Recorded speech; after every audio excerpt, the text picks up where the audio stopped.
Awesome stories, find a chair. Awesome stories, find a chair, please.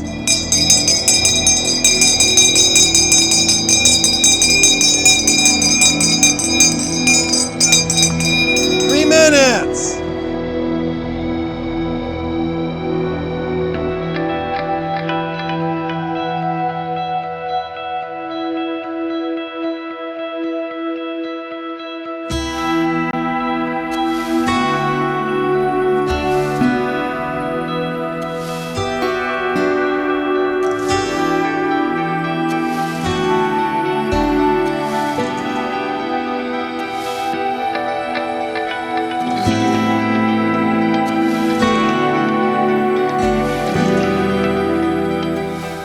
Good day, everyone. I am Mary Elizabeth Wilcox Hurd, but you may call me Mollie, with an IE, not a Y.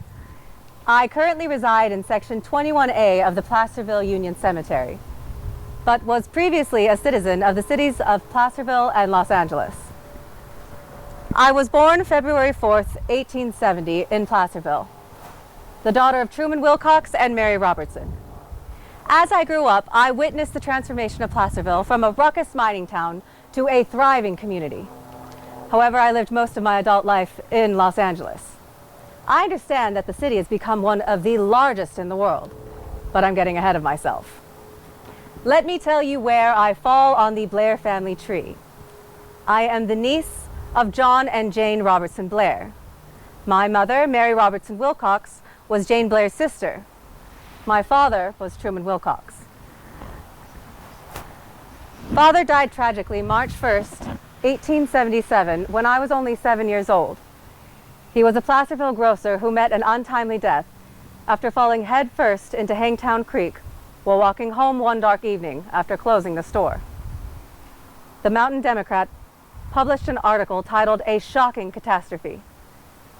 It reported that Truman Wilcox left his store to go to his residence by way of the bridge, which spans the creek above the Bowman house. It was overcast and very dark.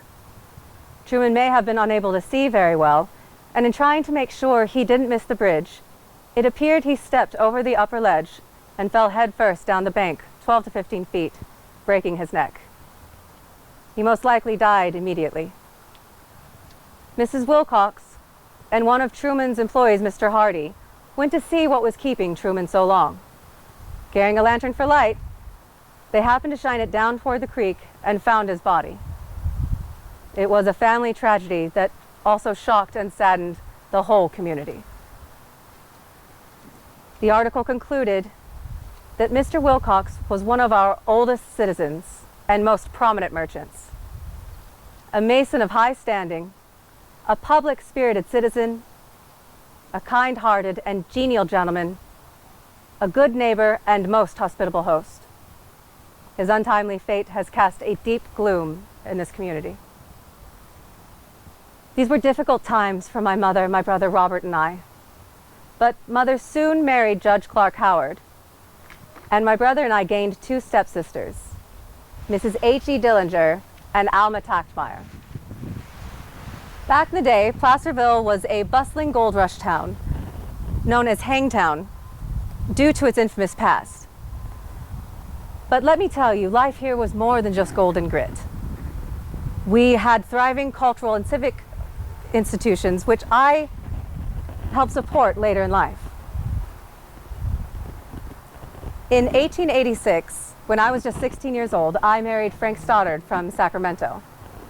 He is the nephew of Elizabeth Stoddard Huntington, wife of Collis Huntington, one of the Big Four railroad tycoons. Frank had been working in Southern California for the family railroad. After we married, we continued to live in Los Angeles and had two sons, Frank Jr. and Collis. Sadly, Collis died from diphtheria at age 13 shortly after Christmas in 1909. We had a very small funeral, and he is buried very close to me here in this cemetery. This was a heartbreaking time for us, but it was also a time of immense growth and change for me. Throughout my life, I endeavored to make a difference, not only for myself, but for the people around me. I engaged in local philanthropy, supporting causes close to my heart. My efforts helped build hospitals, schools, and cultural institutions that continue to enrich our communities to this day. But I always maintained the connection to where I was born. Placerville and Los Angeles were more than places I lived. They were communities I cherished. I was a suffragette and member of the Friday Morning Club, where I advocated for women's right to vote, joining alongside other courageous women who fought tirelessly for equality. We believe every woman deserves a voice, and our efforts helped pave the way for future generations of women to help shape their own destinies. I was a member of many organizations.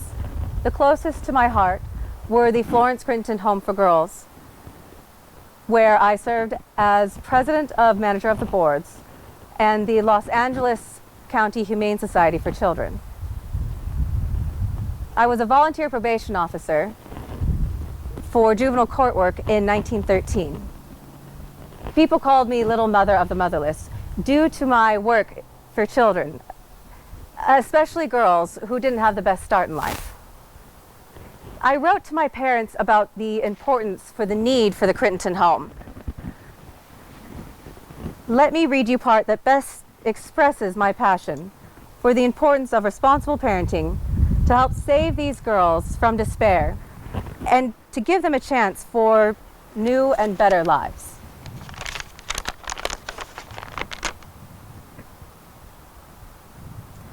Why the need of the Florence Crittenton home? Neglect of parents in properly instructing and safeguarding their young daughters is the principal cause of the conditions that make it necessary the Florence Crittenton home. It is the aim of this home to save these girls from despair and to give them a chance and to give them new and better views of life to the end that they may become useful members of society.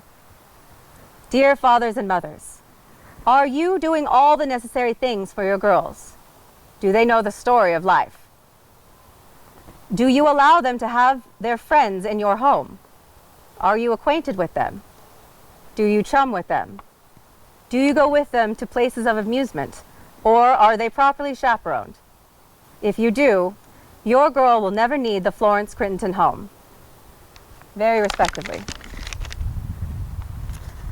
I worked in the training home which assisted women released from the Los Angeles jails, as well as the secretary of the Mothers Congress.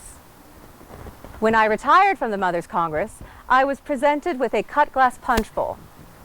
For our silver wedding anniversary, my husband and I suggested that our friends donate silver dollars to charity instead of gifts.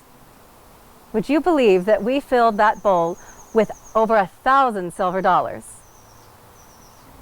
However, our relationship of 25 years was not to last, as my relationship with Frank broke down once our children were grown, and we separated in 1910. In 1917, I was granted a divorce. The court ruled in my favor, and I was awarded our home, as well as today's equivalent of $1 million. I did find happiness again the following year when I married my dear old friend, Senator Henry M. Hurd.